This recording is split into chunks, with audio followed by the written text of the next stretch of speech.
que muitos de vocês que estão aí conosco hoje à noite trabalham com o assunto ou pretendem trabalhar no futuro, então eu tenho convicção que as lições aí que o Dr. Daniel vai nos passar essa noite vão ser muito valiosas, não só para hoje, mas também para o futuro. Daniel, renovo uma vez mais meus agradecimentos, eu imagino que você tenha aí uma apresentação, né, alguns slides, o Juliano está aqui conosco, né, que é o nosso coordenador aí na área de TI. Juliano, eu acho que o Dr. Daniel consegue inserir os slides por conta própria, não é? Agora foi liberado para mim aqui, meu amigo, a apresentação. Boa noite, professor Douglas, boa noite, professor Daniel, tudo bem? Bem, boa noite. Sim, professor, acabei de liberar aqui, ele já pode compartilhar a apresentação dele, tá? Então, tá bom.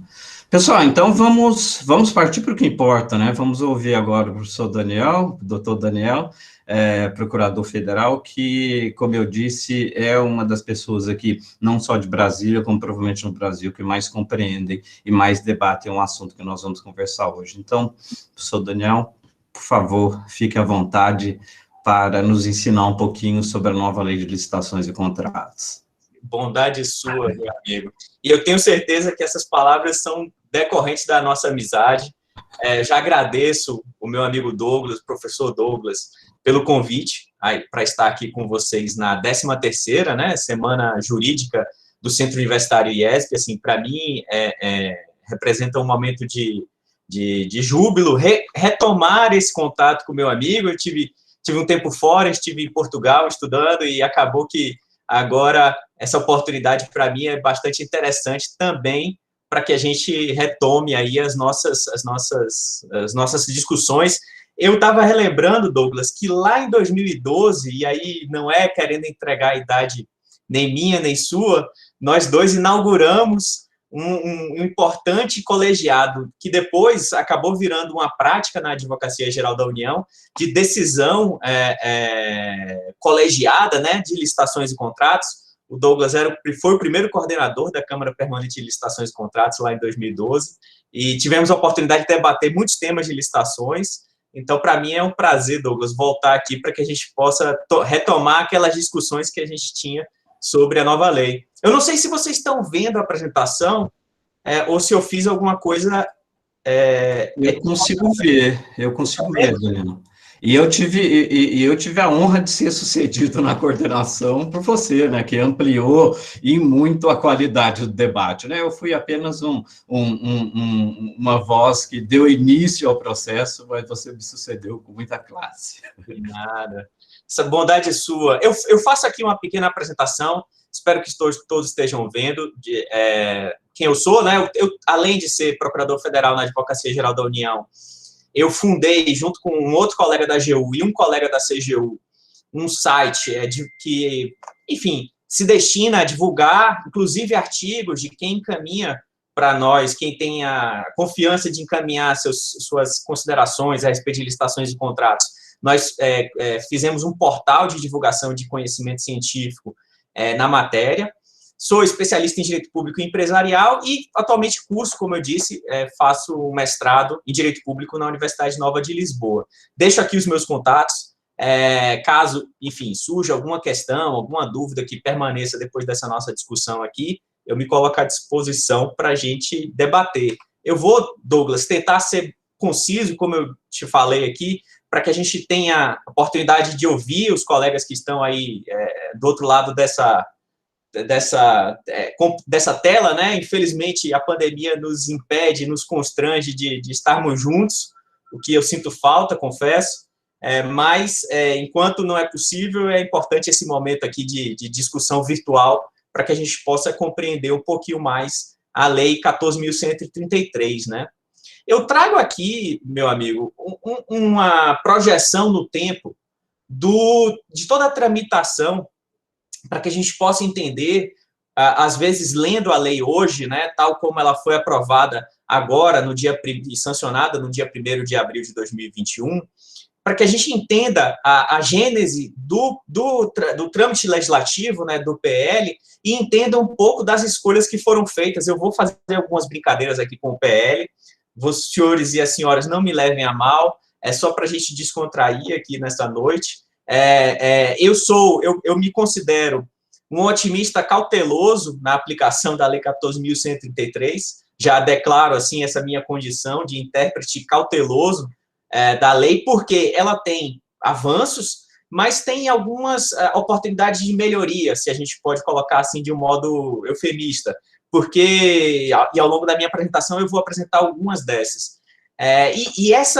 Eu julgo que essa tramitação, e a gente percebe que a Lei 8.666 de 93, ela foi sancionada em 93, como eu disse, mas em 95 já se starta um processo de reforma da legislação.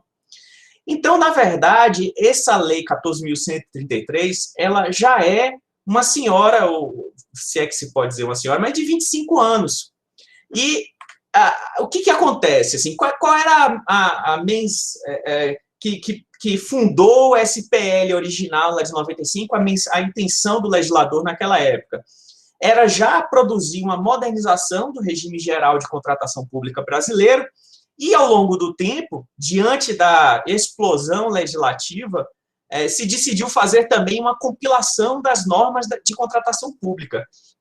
Eu passei aqui para a apresentação do conteúdo, mas eu esqueci de mencionar um ponto que eu sempre gosto de destacar, que eu sou um servidor público inquieto em termos de lotação, de exercício funcional. O Douglas sabe disso. Já estive na Presidência da República, já estive na Agência Reguladora, agora estou na Agência Espacial Brasileira, e enquanto eu estive na Presidência da República, eu tive a oportunidade, inclusive, de atuar nas comissões, junto às comissões do Congresso Nacional, em que se discutiu o PL. E eu percebi muito que, desde a primeira relatoria da senadora Cátia Abreu, até o Fernando Bezerra, né, o senador Fernando Bezerra, que depois, no Senado, após retornar da Câmara de uma tramitação, ele retoma e faz o substitutivo ao PL original, vira o PL 1295,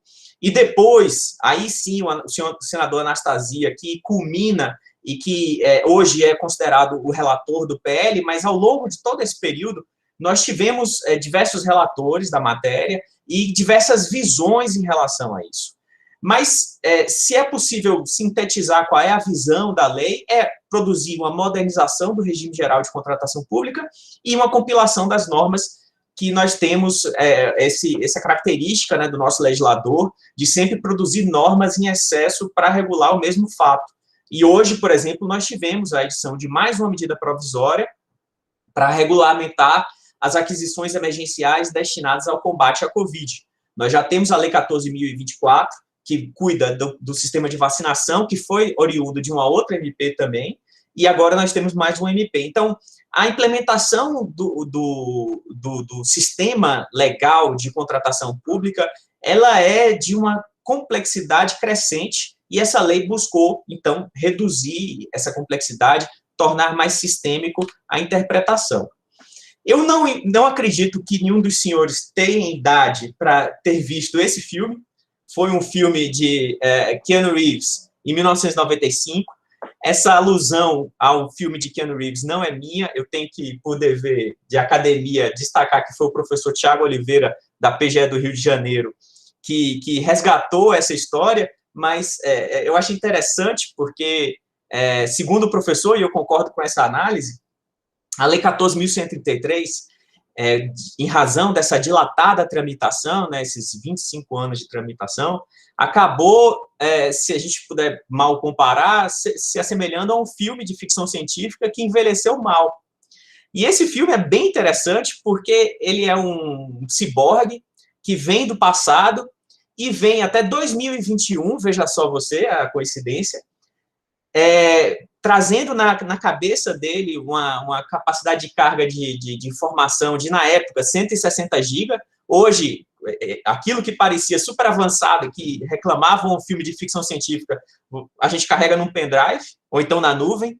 Então, daí a dissintonia, né, daquilo que foi imaginado e do que existe hoje. Mas o engraçado é que ele vem a 2021 resolver uma pandemia global que assolava a humanidade, no filme ameaçava a própria existência humana. Então, se a gente pode fazer aqui uma brincadeira com a Lei 14.133, em alguns pontos, essa modernização que foi preconizada lá atrás, acaba hoje, e eu vou trazer alguns pontos aqui que me parece que o legislador olvidou de produzir a modernização que 2021 reclama, mas acabou que virou um filme de ficção científica que não envelheceu tão bem assim, na minha opinião, pelo menos. Mas, focando a questão da reforma e da compilação de normas, né? Ela produz o sincretismo da Lei do Pregão, a Lei 10.520, a Lei 8.666 e a Lei e o RDC, a Lei 12.462. Então, hoje, nós teremos aí na figura do novo regime, né, um novo regime geral que congrega essas três legislações, mas ao lado dele, gravitando em torno desse regime, nós temos a lei das estatais, a lei 13.303, e o sistema S, que tem uma autonomia normativa também já de longa data, conferida pelo TCU, só precisa observar os princípios gerais da contratação, lá do artigo 37 da Constituição Federal.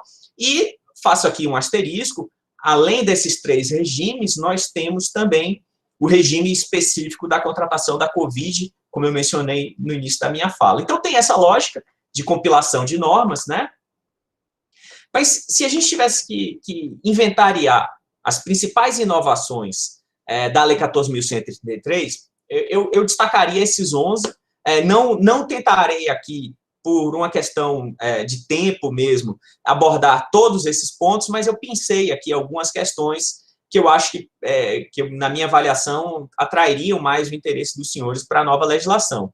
Nós temos a instituição da figura dos agentes públicos e a profissionalização induzida pela lei desses agentes públicos, gestão por competências, ou seja, e eu vou falar um pouquinho mais dos aspectos relativos à governança da contratação pública, mas há um destaque da lei todo especial para capacitação e para que a alta administração faça a escolha dos melhores servidores para os melhores postos, de modo que não se faça aquilo que se existia em passado não tão remoto assim, de se atribuir a poucos servidores uma alta carga de trabalho e que não conferisse condições reais de execução daquelas atividades, seja fiscalização de contrato, seja a atividade do pregoeiro e dentre outras tantas que a gente tem no processo de contratação pública. Nós temos também, isso é um forte elemento quando a gente vai ler a 14.133, a gente percebe claramente uma legalização, alçou-se a condição de lei, diversos dispositivos que antes eram tratados em legislação infralegal, instruções normativas do planejamento, ou agora do Ministério da Economia, questões tratadas em decreto, foram alçadas à condição de lei. Isso, no nível federal não atinge tanto, mas a gente não pode perder de vista que a Lei Geral de Licitações é uma lei nacional e que, portanto, trazer todas essas disposições ao nível legal gera o constrangimento da obediência de todo esse processo, todo esse fluxo de processo para os entes subnacionais, os estados e principalmente os municípios. Então, ainda que o legislador, lá no final da lei, tenha tido uma preocupação de transição com os pequenos municípios, a gente percebe, discutindo com os procuradores do Estado, com os atores, os responsáveis pela implementação dessa nova lei nos estados, mesmo nos estados, a gente percebe uma preocupação com a adaptação dessas normas à realidade local. Também há um forte comando para aquilo que veio, né, com a 10.520, a lei do pregão, né, de tornar o processo eletrônico, algo que não era da 8.666, porque a 8.666 é essa informatização do processo, né? Aqui a 14.133 ela moderniza efetivamente e coloca o processo eletrônico, a divulgação eletrônica dos dados e das informações como o padrão a ser seguido pela administração, e caso não se siga esse processo eletrônico, há um princípio da transparência robustecido, porque se precisa gravar, inclusive, a sessão presencial, para que depois isso possa ser controlado tanto pela sociedade como pelos órgãos de controle.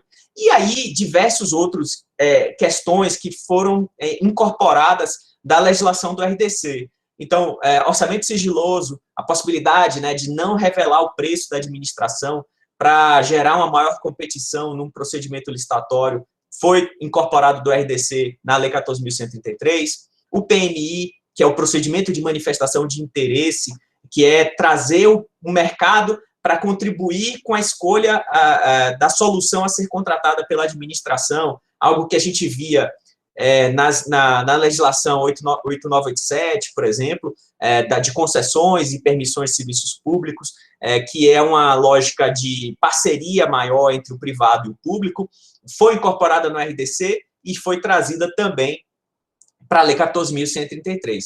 Da mesma forma, contratação integrada e semi-integrada, em que o particular ele recebe o direito de desenhar a obra de engenharia que vai ser contratada pela administração. A administração não escolhe como vai ser feito todo o processo, ela simplesmente apresenta o inventário de necessidades, ela vai dizer o que ela precisa e o particular vai ser responsável por desenhar toda a solução e construir aquela solução desenhada por ele. Isso gera um custo menor na fase de planejamento e menores aditivos também nesse contrato durante a execução, se isso tudo for bem feito, né?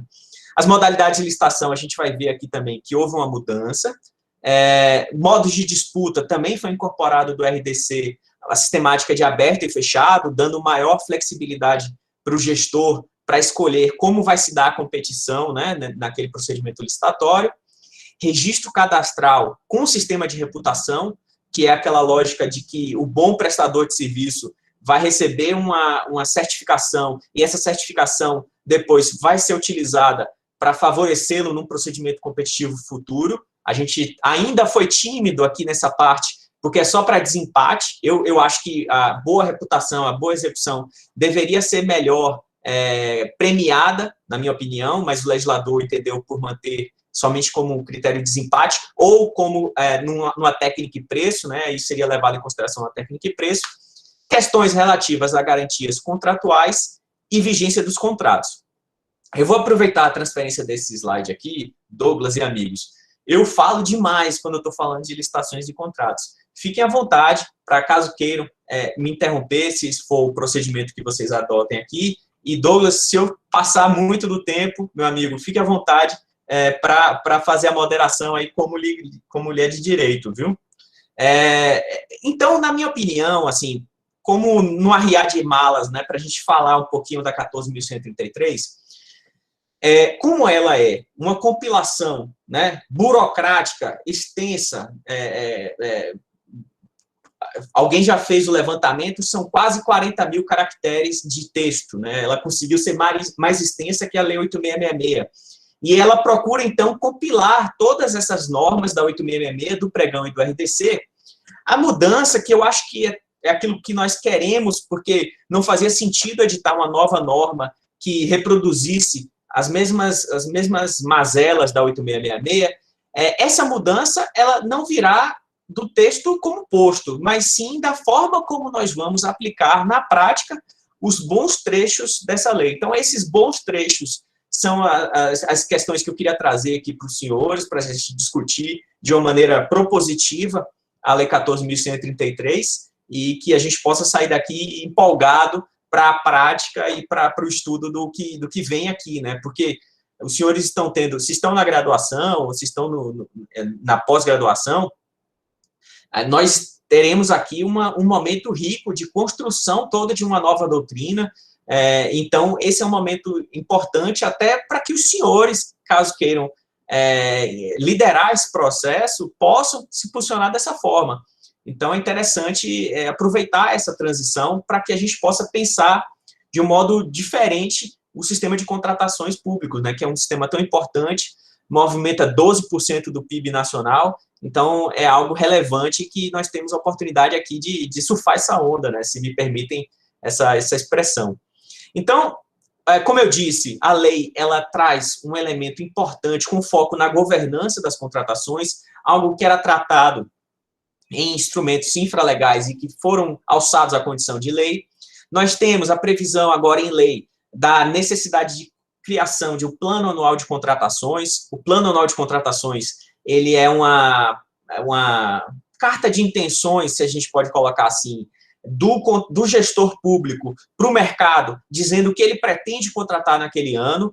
Então, isso gera uma previsibilidade por parte do mercado fornecedor e ele se adapta, então, a essa previsão e gera uma maior competição, inclusive, nos mercados em que essa prática é adotada e outros mercados, eu estou falando aqui de experiências internacionais, adotam essa sistemática de, no início do ano, divulgar seu plano de aquisições. Isso gera uma maior previsibilidade por parte do fornecedor, como eu disse, e também um interesse de que aqueles que não costumeiramente fornecem para o governo passem a fornecer porque podem se adaptar às demandas futuras. Estudos técnicos preliminares também, a fase do planejamento foi uma fase que foi muito robustecida nessa nova lei, gerando um dever também, e aí tem sempre o outro lado da moeda, né? Essa fase de planejamento robustecida na lei gera um ônus de adaptação dos órgãos públicos também importante para o atendimento integral das disposições. E, como eu disse, gestão por competência, né, a seleção dos melhores para os melhores postos, isso gera também, diante de uma deficiência de quadros, por exemplo, uma dificuldade para o gestor, então a alta administração precisa priorizar essas posições agora diante dessa disposição legal, e gestão de riscos, né? A gente tem tanto a necessidade de fazer a gestão de riscos prévia, né, à contratação e avaliar o que pode acontecer de infortúnio naquela contratação para antever quais são os passos que eu tenho que tomar para mitigar ou eliminar aquele risco, mas também a lei propõe que os contratos administrativos agora, isso é uma grande novidade, tem que ser festejado na lei, possam trazer matriz de riscos. A matriz de riscos é algo que a gente conhece nos contratos de concessão, mas que é basicamente uma disposição contratual que vai distribuir entre as partes o ônus pelo atendimento contratual de eventuais infortúnios que incorram naquela execução contratual. Então, riscos de construção geralmente ficam com o contratado, riscos de caso fortuito força maior geralmente ficam com a administração. Isso, inclusive, por lei, nas contratações comuns, né, as contratações de desembolso, geralmente é assim que funciona com a teoria da imprevisão.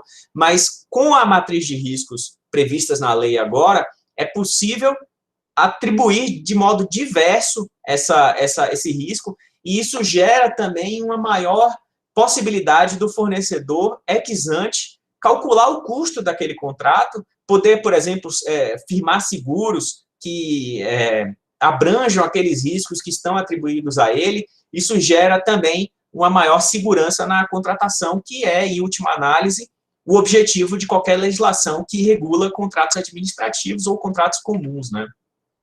Então, como eu disse, eu trouxe um avestruz aqui, mas acabou que cortou a cabeça, mas é aquela imagem clássica do avestruz enfiando a terra na cabeça. Um efeito positivo que eu vejo na 14.133, sem dúvida nenhuma, é a possibilidade agora de eliminar aquela justificativa ou aquele subterfúgio que algumas autoridades responsáveis, alguns ordenadores de despesa costumavam adotar na legislação pretérita, dizendo que eu não sabia o que meu subordinado fez, eu não tinha conhecimento do processo, eu não conhecia esse aspecto da contratação pública, então, por isso, eu vou aqui pedir que essa multa do TCU ou essa ação de improbidade não seja estendida a mim, porque eu não tinha capacidade de conhecer aquilo que estava sendo feito no meu órgão. Diante das disposições legais que a 14.133 traz agora, de comandar que a alta administração é responsável, e aí eu estou me referindo especificamente ao artigo 11, parágrafo único da 14.133, a alta administração agora passa a ser responsável pela implementação, monitoramento e acompanhamento das contratações públicas, inclusive garantindo que essas contratações públicas consigam atender às finalidades públicas predispostas em lei para aquela instituição específica, ou seja, o casamento da contratação pública com a implementação da política pública a cargo daquele órgão ou daquela instituição. De modo que, diante da centralidade que a contratação pública tem, e isso é notório, o legislador diz que a alta administração não pode se demitir do trabalho, do dever de entender a contratação pública como um processo essencial para a sua instituição e fazer com que esse processo seja bem gerido. Então, essa cegueira deliberada, né, que é essa teoria do direito penal, que inclusive foi muito discutida nos casos da Lava Jato, que foi utilizada também para elidir esse subterfúgio, ele hoje, e eu falo isso de um modo aberto, né, não especificamente porque não tem os mesmos pressupostos de direito penal, mas eu trago aí só a imagem para demonstrar que esse dever de governança hoje traz um dever maior para a gestão, para a autoridade pública, no atingimento das finalidades públicas e da contratação pública. Então, essa ampliação desse ambiente de integridade, ele pode ser visto nos artigos 7º e 8º, como eu disse já várias vezes, mas são artigos importantes, por isso o reforço, da gestão de competências, da criação do agente de contratação, que é um servidor que ficará responsável. E há um grande debate hoje a respeito da correta interpretação do artigo 8º. Se nós formos lá ler o artigo 8º, e na minha opinião é disso que se extrai, o legislador quis que o agente da contratação fosse alguém que se assemelhasse à figura na iniciativa privada do gerente de projetos, que seria aquele responsável do início ao fim daquela ação, né, daquela iniciativa, né, eu estou falando da iniciativa privada, que iria cuidar para que tudo saísse de acordo com o script, de acordo com o desejado. Então, ele era responsável por todas as fases, todas as etapas, do início ao fim, até a homologação do certame, que é como consta lá no artigo 8º. Só que existe aqui uma forte reação dos servidores públicos responsáveis pela contratação pública, destacando que isso é inviável do ponto de vista da distribuição de competências dentro dos órgãos públicos. E eu imagino, e aqui eu estou tentando fazer um exercício de futurologia, que esse artigo 8º sofrerá uma regulamentação no âmbito dos órgãos para que haja uma segregação de funções, o que vai perder um pouco da lógica do artigo 8º, né, desse agente de contratação como um gerente de projetos, mas vai ser mais, digamos assim, palatável diante da realidade da distribuição de competências dentro da administração pública. O artigo 11, parágrafo único, já mencionei aqui com os senhores, que é essa obrigação da alta administração de monitorar as licitações dos contratos, recomendo a leitura. O 169 cria, dentro de um capítulo, né, de controle das contratações públicas, o controle interno, o controle externo, foi muito robustecido na Lei 8.666, sem dúvida nenhuma, aí há um grande trabalho, né, nas comissões dos servidores do TCU, e isso se refletiu na redação da 14.133. Então, no 169, e aí eu falo para vocês que são advogados ou que se tornarão advogados e se eventualmente trabalharem com esse tema, o assessor jurídico na contratação pública, ele ganha um papel muito mais relevante do que já existia, e era um papel relevante já na Lei 8.666, mas, ao mesmo tempo, como diz o nosso Ben Parker, o tio do Peter Parker, com todo grande poder vem uma grande responsabilidade. Então, ao mesmo tempo em que o assessor jurídico foi alçado a uma condição muito mais relevante no assessoramento jurídico do processo de contratação pública, ele também assume um ônus de atuar como um controle interno de legalidade e como um agente controlador, inclusive da atuação dos servidores públicos, de um modo muito mais destacado.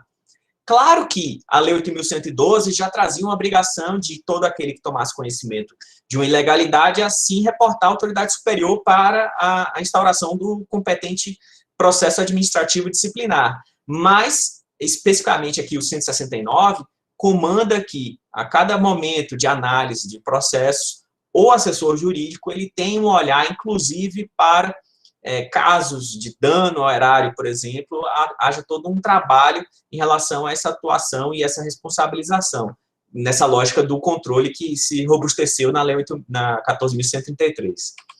Então, seguindo aí em pontos que eu acho interessante na nova lei, e eu não estou tentando aqui esgotar tudo, eu só tentei pensar algumas coisas, o princípio da publicidade que havia na 8666 foi robustecido e hoje se discute que, na verdade, nós não temos não só o princípio da publicidade, como nós temos o princípio da transparência. E em diversos momentos da lei, a gente percebe isso. A obrigação, por exemplo, de criação de um sistema eletrônico de acompanhamento das obras públicas, para que o cidadão possa verificar o andamento da obra pública, inclusive com imagens e vídeos.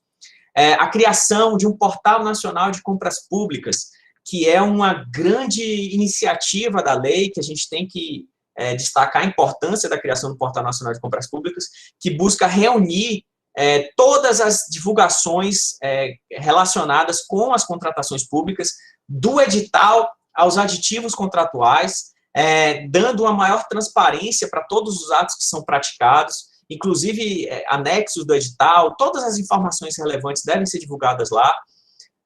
Há nítido aqui uma inspiração no México, porque como o Brasil pleiteia o ingresso do país na OCDE e especialmente no GPA, né, que é o Government Procurement Agreement, que é o acordo de procurement, né, de contratações públicas internacional da OCDE.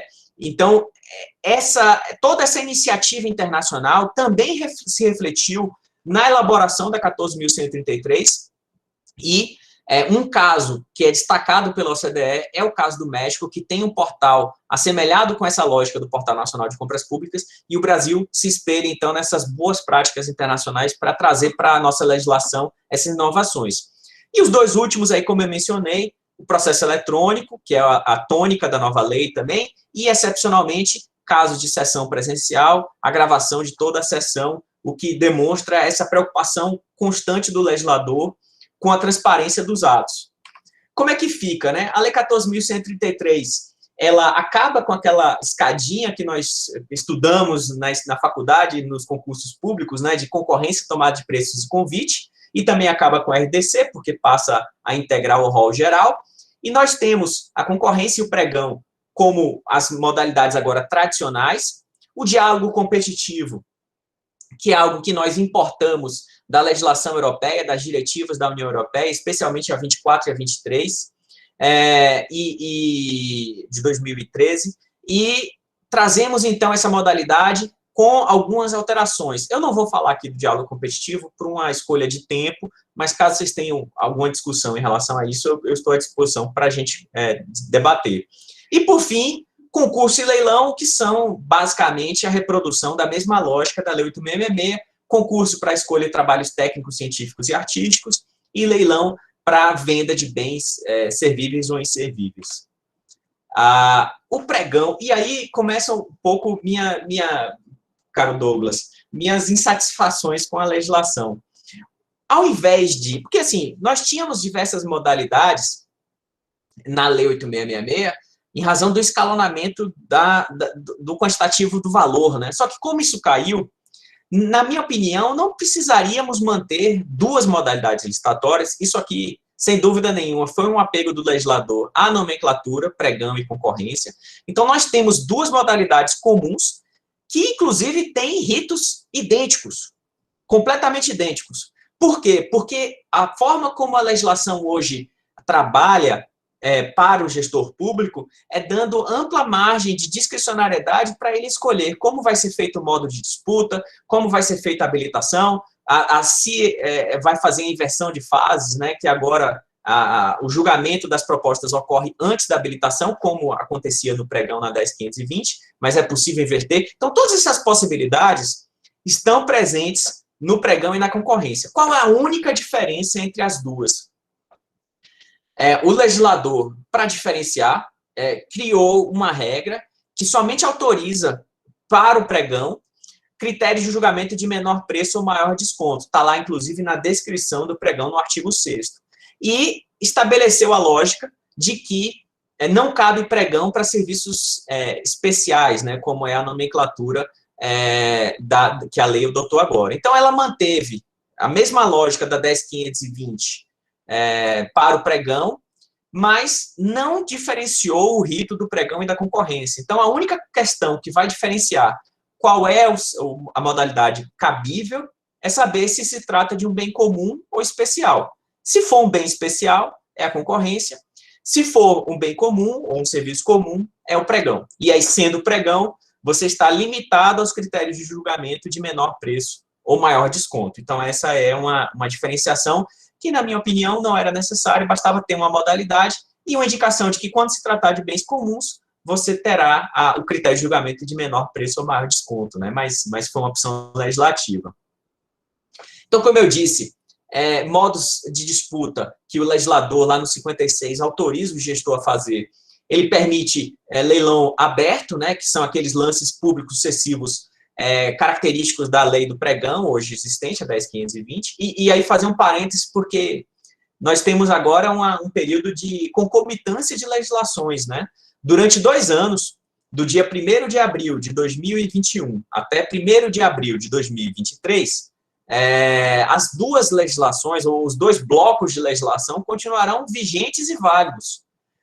Então, hoje, um pregão a ser realizado pela administração, por exemplo, que hoje eu assessoro, o legislador, o gestor, ele precisa indicar no edital qual a legislação que ele vai seguir. Ele precisa optar, né, como uma chavinha, fazendo a escolha de uma ou de outra, porque o artigo 191 da 14.133 adotou essa solução inusitada de não criar uma lei com vacatio legis, que é o normal, né, comandado pela Lei Complementar 95 e pela LINDB, mas sim com a vigência imediata e com opção.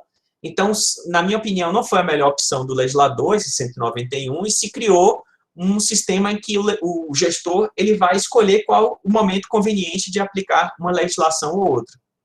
Mas voltando aqui, então, o que eu estava falando, o sistema fechado é aquele tradicional das modalidades comuns da Lei 8.666, com lances sigilosos até a data da hora designada para divulgação. Mas o interessante, que isso foi trazido também do RDC, é que é possível combinar essas modalidades. Então, eu posso fazer um fechado e depois selecionar os 3 melhores competidores, por exemplo, para um lance aberto sucessivo, ou eu posso fazer o inverso, eu posso fazer o lance sucessivo e até um determinado momento, quando cessarem as ofertas, eu peço que cada um apresente um envelope fechado. Essa combinação de fatores, a depender do mercado, a depender do objeto, é bastante interessante e reduz a assimetria de informação que existe entre o mercado e o governo, né? Porque a teoria dos jogos, a teoria dos leilões, aponta que toda vez que a administração vai contratar alguma coisa, se identifica uma forte assimetria de informação. O governo não conhece o mercado como o mercado conhece a si mesmo. Então, no momento do leilão, é que se faz toda uma revelação de informações incompletas de cada uma das partes, e essa revelação de informação acaba fazendo o preço adequado da contratação, né? Faz como se diz hoje em dia nos aplicativos, Douglas, faz o match entre o mercado e a administração. E esse match, essa assimetria de informação, que é reduzida no momento da teoria do leilão, né? Ela pode ser bem trabalhada nesses 2 modos de disputa, o aberto e o fechado. Então, os critérios de julgamento, aqui não tem grandes evoluções, inclusive eu já faço aqui uma crítica, infelizmente,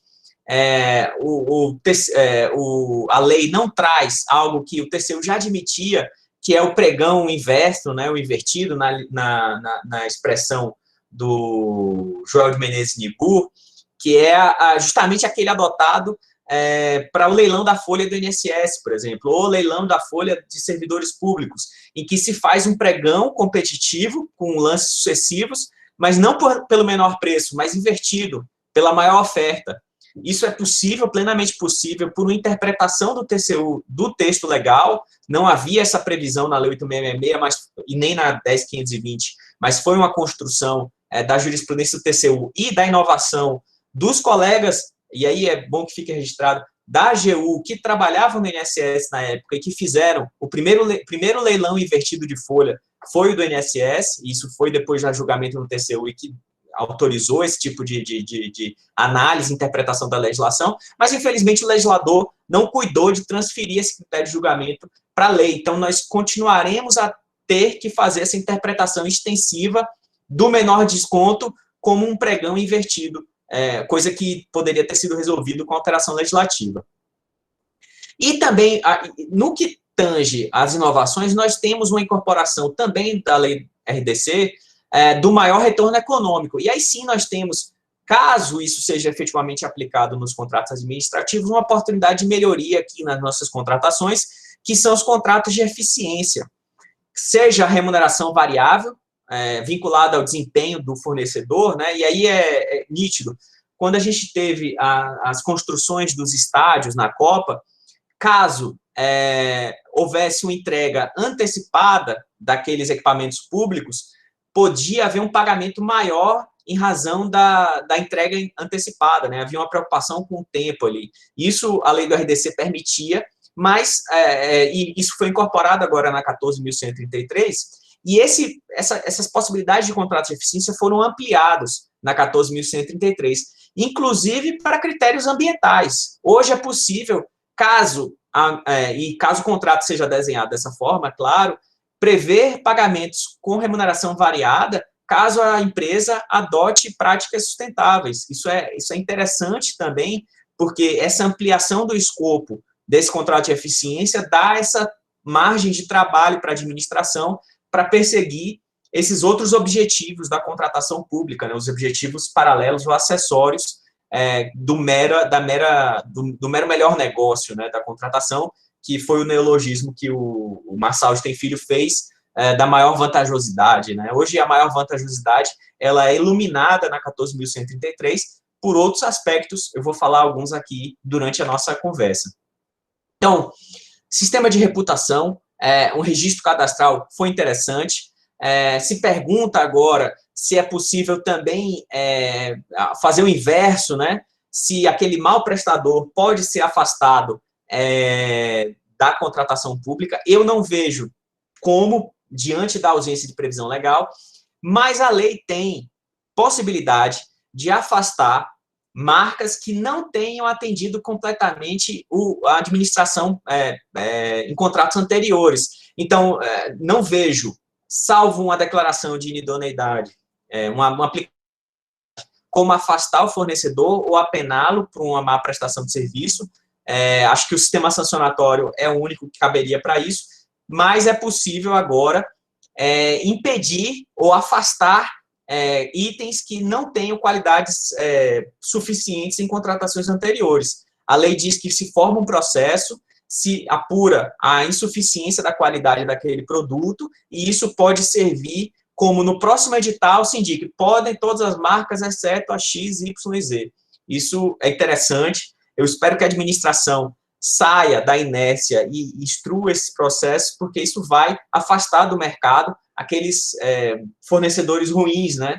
O que o economista que ganhou o prêmio Nobel, que falou da assimetria de informação em mercados, o Arkeloff, chama de limões, né? Ele analisou o sistema de contratação de carros usados nos Estados Unidos e na Inglaterra, e avaliava isso, né? Não vou ter tempo de falar um pouquinho sobre isso, é bem interessante, recomendo a leitura desse livro, quer dizer, um artigo, né, um paper, mas ele analisa o impacto da assimetria de informação quando o comprador não consegue identificar exatamente a qualidade média das ofertas naquele mercado. E aí acabava que os produtos ruins precificavam a média baixa do valor do bem, e os pitches, né, os pêssegos, como ele chamou, que eram os bons carros, acabavam não sendo negociados naquele mercado, porque o vendedor, sabendo que tinha um bom produto, não aceitava aquele preço tão aviltante, né, que é uma lógica que existe hoje no nosso pregão, que é a redução excessiva do preço, porque só temos na grande quantidade maus prestadores de serviço, e esse mau prestador acaba precificando o preço médio dessa contratação de um modo bastante aviltante para aquele bom prestador. Então, afastar produtos ou maus prestadores, seria o ideal que a gente tivesse isso na lei também para maus prestadores, contribui para atrair para esse mercado fornecedor da administração os bons prestadores, porque você vai ter uma competição nivelada por cima, né? Então, isso é interessante também da nova lei. A teoria das nulidades é uma grandíssima inovação da Lei 8.666, desculpem, é a força do hábito, da Lei 14.133, porque, e eu falo assim, não porque seja uma grande novidade legal, né? A LINDB, a Lei de Introdução ao Direito Brasileiro, nos artigos 21 e 24, já trazia essa lógica do aproveitamento, da convalidação dos atos anuláveis e a manutenção desses atos quando o interesse público assim indicar, mas como a questão da nulidade contratual, ou nulidade do procedimento licitatório, era um tema muito debatido ainda na jurisprudência do TCU, esse reforço no artigo 147, dessa teoria, dessa primazia do saneamento, da teoria das nulidades na Lei 8, de novo, na Lei 14.133, é extremamente válido e supera, como o professor Egon Bockmann Moreira escreveu já sobre isso, supera e demonstra a não mais valer que aquela súmula 473 do STF, que diz que os atos inválidos não geram efeitos nenhum e, portanto, devem ser repristinados à situação anterior e a administração deve perseguir a reparação daquele prejuízo. Isso não mais tem aderência com a legislação vigente, seja com a LINDB, seja com a Lei 14.133, e nós temos que, na verdade, reduzir esse espaço de insegurança jurídica da excessiva nulidade, né, de uma persecução, às vezes, uma persecução estéril de uma teoria de nulidades excessivamente rigorosa, e primar, sim, pelo aproveitamento e pela proporcionalidade nessa decisão de, eventualmente, anular um processo licitatório ou um contrato administrativo. Também é importante destacar que a lei teve um olhar sensível para as soluções ambientalmente adequadas. Então, o artigo 26, inciso 2, estabelece margem de preferência para bens reciclados, recicláveis e biodegradáveis. Insere, lá no artigo 45, inciso 1, critérios de obras verdes, né, como critérios que levem, no canteiro de obras, questões de destinação de resíduos e tratamento dos resíduos da obra, ou aspectos ambientais, inclusive na própria construção, isso tudo foi destacado na nova lei. E o artigo 144 estabelece essa remuneração variável, a possibilidade, né, baseada no desempenho do contratado, inclusive com base em critérios de sustentabilidade ambiental. Também na parte de sustentabilidade ambiental, que eu acho que é uma preocupação que deve ser reforçada na aplicação da norma, diante da preocupação do legislador na construção do texto, eu destaco aqui que aquela lógica da maior vantajosidade que eu estava mencionando, o neologismo do Marçal, o artigo 34, parágrafo 1º, diz que, agora, na contratação de um bem, a administração deve levar em consideração, inclusive, o ciclo de vida do produto, os custos indiretos relacionados às despesas de manutenção, utilização, reposição, enfim. Ou seja, e aí eu dou sempre o exemplo da impressora aqui. A impressora mais barata no mercado, geralmente é aquela que tem o toner mais caro. E, portanto, a utilização daquele produto, ela vai tornar aquela solução eleita pela administração muito mais custosa se fosse levado em consideração, inclusive, a utilização e, eventualmente, o descarte daquele produto, né? Porque às vezes, impressoras mais baratas são aquelas que quebram primeiro. E, portanto, a questão do impacto ambiental e todo esse ciclo de vida do produto agora deve ser levado em consideração na decisão de contratar, e isso tem também um reflexo importante na questão ambiental. Eu já estou aqui encerrando a minha fala para ouvir vocês. Eu senti falta, como eu disse, né, essa questão do filme de ficção científica que envelheceu mal. Eu senti falta, por exemplo, de uma previsão que regulamente o marketplace. Hoje, a administração, hoje todo mundo compra, nós compramos, e internacionalmente, né, nos Estados Unidos especialmente, a administração pública compra em marketplace, Amazon, enfim, assemelhados, em que há uma reunião de fornecedores numa única plataforma e a competição se dá dentro dessa plataforma aberta. É claro que, e aí eu dou destaque para o conselheiro substituto do Tribunal de Contas do Estado de Pernambuco, o Marcos Nóbrega, ele tem um artigo e ele se dedica muito a essas questões relativas à tecnologia e à tecnologia da contratação. Ele destaca a possibilidade de adoção do credenciamento, que a lei trouxe um credenciamento permanente, né? Como tinha no RDC, foi incorporado o credenciamento permanente na 14.133, mas isso na minha opinião, e com devido respeito ao Marcos Nóbrega, um arremedo do que poderia ser se o legislador tivesse cuidado da regulamentação efetiva da adoção do marketplace. Eu concordo com o professor, acho que é possível utilizar o credenciamento para essa forma, mas será sempre uma solução subótima e que, na minha opinião, reclamaria uma regulamentação legal mais robusta.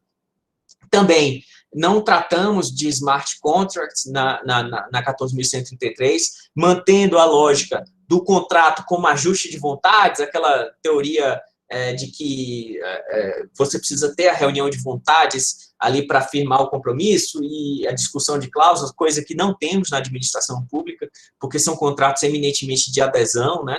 Então, tratar dessa nova forma de contratação, que é algo que é importante em determinados setores, não foi também regulamentado na 14.133. E, por último, o artigo 104 da 14.133 manteve a lógica das cláusulas exorbitantes da Lei 8.666, que, por sua vez, reproduz o Decreto-Lei 2.300, né, que foi o Decreto-Lei que antecedeu a Lei Complementar, a Lei 8.666, e tem toda uma discussão aí, diversos autores com os quais eu concordo, a respeito da impertinência de se manter essa lógica de cláusulas exorbitantes para todas as contratações da administração pública. A gente deveria ter tido já uma margem na legislação para que o administrador fizesse o que o professor Diogo de Figueiredo Moreira Neto fala da dupla justificativa na adoção das cláusulas exorbitantes. Então, na minha opinião, a exorbitância não deveria ser a regra padrão do contrato administrativo, e nós deveríamos agora, nessa nova legislação, estar discutindo quais as situações que demandariam, reclamariam da administração a utilização das cláusulas exorbitantes. Porque nós não podemos perder de vista que uma cláusula exorbitante colocada no contrato, e aí tem, claro, uma discussão econômica em relação a isso, mas tende a aumentar os custos de transação nessa relação jurídica, ou seja, o aumento das exorbitâncias da administração faz com que o contratado precifique isso, avalie o custo disso e leve ao preço a ser ofertado para a administração todo o contingenciamento de situações que as cláusulas exorbitantes podem gerar naquela contratação. Então, exception ad plet contractus, ou seja, aquela possibilidade da administração não pagar, mas mesmo assim continuar exigindo a prestação de serviço, alterações contratuais unilaterais, fiscalização de contrato, poder de intervenção na execução do contrato em determinadas situações. Então, todas essas situações geram custos de transação e que não seriam obrigatórias, necessárias, em contratações, por exemplo, de aquisição de bens comuns, né, que, na maior parte das vezes, sequer são utilizadas, mas que podem gerar uma sinalização para o mercado de uma maneira diversa e gerar uma precificação maior. A gente sabe que a administração paga mais vis-à-vis o privado. Então, isso poderia ser melhor trabalhado na legislação. Minhas conclusões, falei demais já, Douglas, me desculpe, mas o que acontece? Esse projeto que virou lei agora, ele, na minha opinião, compila mais o que já vigora nas leis esparsas e traz para a legislação, tentei trazer isso também aqui na minha fala, diversos entendimentos jurisprudenciais que foram incorporados na prática do dia a dia dos contratos administrativos, tanto do Tribunal de Contas da União e da própria Advocacia Geral da União. Existem, sim, avanços, né, sem dúvida nenhuma, e eu quis trazer aqui mais avanços do que críticas à lei. mas, sem dúvida nenhuma, a matriz, na minha opinião, é a mesma da Lei 8.666, com esses avanços, né, que eu mencionei, muito do que foi incorporado da lei do RDC, a 12.462. 12.462. Então, é um modelo que é maximalista, né, como a doutrina tem colocado, ele mantém a lógica da 8.666 de maximalismo. O maximalismo não deixa de ser ruim, como eu vi já até o próprio professor Marçal falando em lives. O maximalismo não é ruim porque confere um padrão de atuação para o gestor, às vezes, de um pequeno município, que extrai ali da legislação quase que um manual de como atuar no processo de licitação, mas, por outro lado, gera as dificuldades inerentes a um processo legislativo, a um texto legislativo excessivamente robusto, que é a carga, né, de aplicação dessa norma, às vezes em órgãos pequenos também. Então, tem todo um trade-off aí entre uma lei extensa que informa, mas, por outro lado, obriga, engessa. Então, a pergunta que eu deixo aqui para todos vocês, para a gente debater, é se foi bom o PL ter sido aprovado, como foi. Na minha opinião, a gente precisava de uma nova legislação, mas eu queria ouvir todos vocês aí a respeito desse nosso tema. Deixo aqui as minhas indicações aí, caso vocês queiram entrar em contato, e mais uma vez agradeço aí a atenção, a paciência, por estar me ouvindo aí há um tempão. Muito obrigado. Daniel, muito obrigado pela sua apresentação, uma vez mais com o brilhantismo de sempre, né? Foi quase 1 hora de apresentação, mas parecem 15 minutos, o que sugere que a apresentação foi de altíssima qualidade, o que não me surpreende, né? Agora, eu também eu confesso que conheço muito superficialmente a lei, comparado com a experiência que você tem e com a expertise que você obteve também ao longo da tramitação dessas regras no Congresso Nacional, mas eu confesso que a gente fica em dúvida com relação aos avanços, né? Parece que a gente poderia ter caminhado muito mais do que efetivamente caminhou. Eu vou aproveitar, então, para retransmitir a pergunta para você, não é? Você acha que foi bom termos aprovado essa nova lei de licitações, ou talvez pudéssemos ter amadurecido um pouco mais o debate para que os avanços e os passos fossem muito mais largos? Sim. A sensação que eu tenho com esse PL, Douglas, é que diante das possibilidades que nós tínhamos de alteração legislativa e de indicação de novos caminhos para a administração, a gente é um balde de água fria, mais ou menos, porque existem boas práticas internacionais, existem leis, por exemplo, da própria OMC, são leis modelo, né, que são orientadas e indicadas para os Estados membros da OMC, que poderiam ser aproveitadas de uma melhor forma, assim. Então, a sensação que eu tenho é que sim, houve avanços com a 14.133, mas que a gente perdeu uma oportunidade, porque não se muda uma lei de licitações a todo momento, né?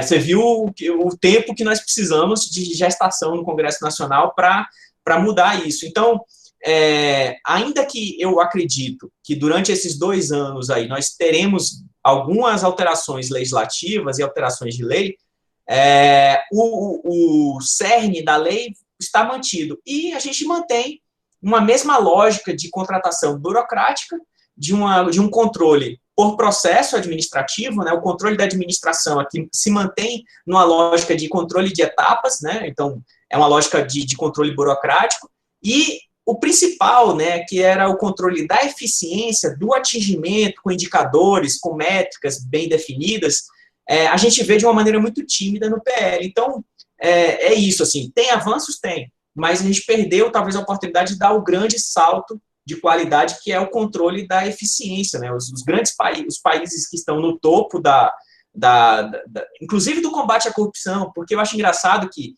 toda discussão de alteração de lei é combate à corrupção. Só que a gente reproduz uma lógica de controle por processo que não é eficiente. Isso está comprovado quando a gente compara com o cenário internacional. A Nova Zelândia, os países que adotam a lógica de accountability da administração pública por metas, né, por indicadores, estão muito melhor nessa lógica de combate à corrupção do que aqueles que adotam controle de processo, que é nossa lógica ibérica e de contratação por controle de processo. Né? Então, é isso.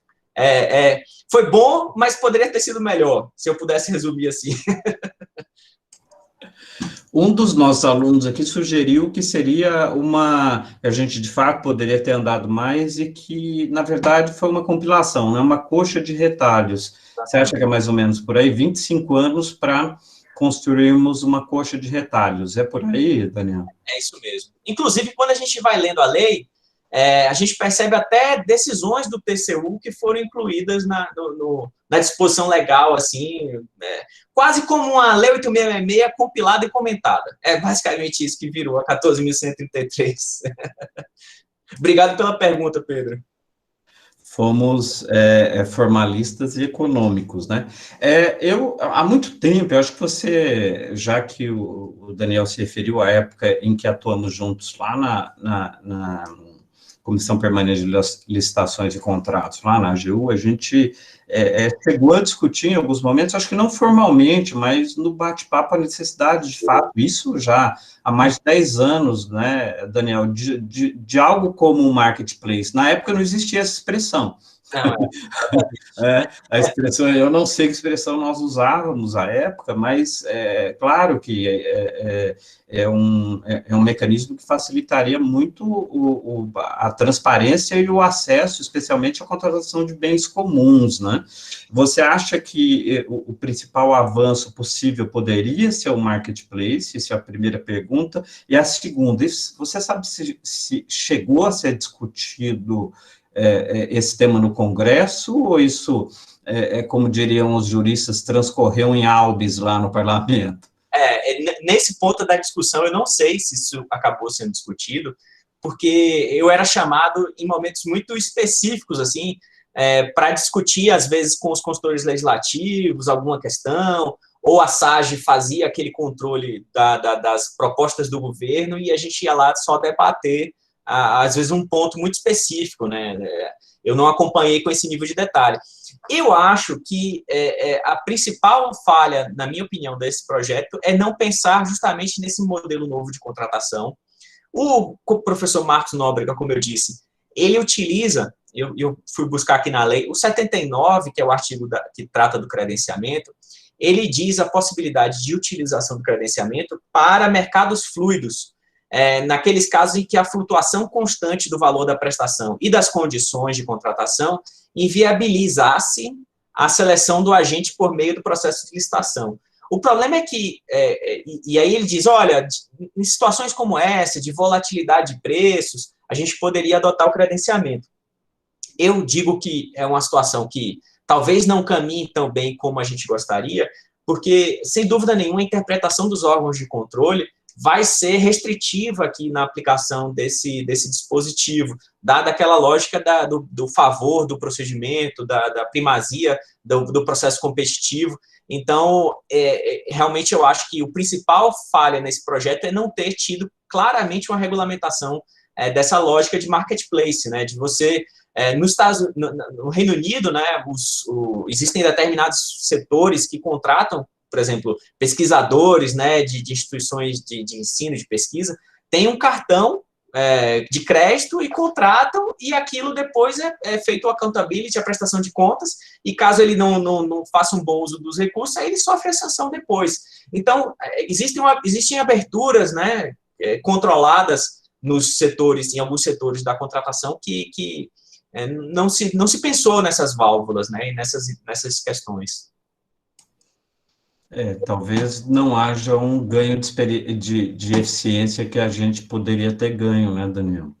O Adonis aqui está perguntando se houve alguma novidade em relação ao registro de preços para serviços especiais. Sim, na verdade, agora o registro de preços ele foi ampliado a utilização, se trouxe para o registro de preços a possibilidade, inclusive, de utilização de registro de preços para serviços de engenharia.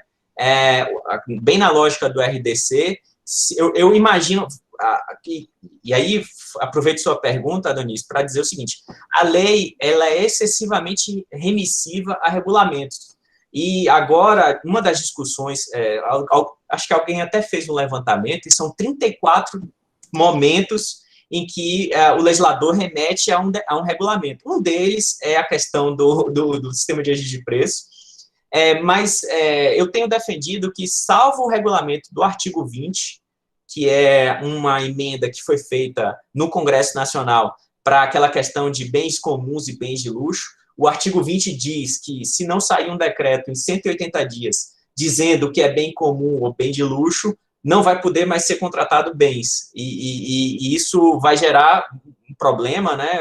Eu antevejo aí uma dificuldade. Mas, tirando esse regulamento aí, todos os outros, na minha opinião, são regulamentos que não impedem a aplicação do dispositivo. Então, o sistema de registro de preços pode ser aplicado, mas é um tema que vai ser regulamentado, sem sombra de dúvida. Perfeito, Daniel. Tenho aqui, eu fiquei muito empolgado com a ideia das contratações integradas ou semi-integradas, né? Elas parecem garantir uma abertura e flexibilização que a gente não tinha na legislação anterior. Essas contratações são semelhantes àquele modelo que a gente já discute há algum tempo, aquele modelo de contratação turnkey, ou não tem nada a ver? O turnkey, ele já... De certa forma, ele já tinha uma previsão na 8666 com a empreitada integral. Esse, na verdade, ele associa o turnkey, seria a entrega da obra com os equipamentos instalados, né? Um hospital com um equipamento de tomografia já executado, porque isso impede aquelas dificuldades na implantação de projetos complexos, refinarias, enfim, que se relacionam com os riscos da obra vis-à-vis a implantação desses equipamentos. O turnkey atinge essa finalidade. A integrada e a semi-integrada, ela recua um passo e confere ao privado a possibilidade dele desenhar o projeto básico e o executivo daquela obra que vai ser contratada. Ela tem uma semelhança no regime de contratação internacional do Design, Build to Suit, que é você Design, Build, Operate, na verdade. Você desenha, constrói e opera. Então, esse opera não está previsto na integrada e semi-integrada, porque são contratos de desembolso, não são concessões, mas acabou que houve uma nova forma de execução de obras, que é o fornecimento esqueci o nome agora, é um contrato que, inclusive, pelo que me consta, surgiu da experiência do DENIT, fornecimento e prestação de serviço associado. Esse é um regime que, aí você vai ter o Build and Operate, né, que é o construir e operar durante 5 anos. Então, a integrada e a semi-integrada, é que eu estou me empolgado com os temas, eu estou falando demais, me perdoe. A integrada e a semi-integrada vem do RDC e traz essa lógica do desenho, o privado desenha e fornece uma solução que ele pensou para a administração, inclusive podendo ter remuneração variada também, ou seja, se ele apresentar um projeto que é mais vantajoso do que aquele que foi antevisto pela administração, ele pode lucrar com isso. E o fornecimento e prestação de serviço associado a esse regime em que a empresa fornece a obra e depois ele presta o serviço durante um tempo. Perfeito, Daniel. Nós já estamos aqui superando 1h10 de apresentação, e por mim eu ainda ficaria aqui durante mais 1 hora debatendo, quem sabe 2, né, porque o tema é muito rico, mas muitos dos nossos alunos aí devem ter aulas, os demais professores liberaram para que eles viessem aqui acompanhar o nosso debate, então eu vou pedir escusas aos nossos alunos e a você para, infelizmente, fechar a nossa última questão, né? Que é também do Adonis. Ele pergunta o seguinte: as complicações trazidas, ou seria compilações, né? Enfim, as inovações da lei de licitações, ele fala em estudo preliminar, mapa de risco e outros elementos complexos que tornam a instrução para as contratações cada vez mais difíceis são compatíveis com a reforma administrativa que quer extrair a estabilidade do servidor público, ou você acha que a proposta de reforma administrativa seria compatível com esse modelo, ou revela aí um desafio talvez maior para o servidor público, eventualmente não estável, ter de enfrentar um tema dessa magnitude e evidentemente, de valor econômico, muitas vezes, bilionários? Essa é a minha pergunta, viu, Adonis? Foi o Antônio, o Adonis está aqui falando que foi o Antônio Carlos. Foi o Antônio. Perdão, Adonis, e perdão mais ainda ao Antônio. O Antônio, não, realmente, assim, para essas execuções, eu confesso que eu não estou absolutamente inteirado do texto da reforma administrativa, como consta hoje na tramitação.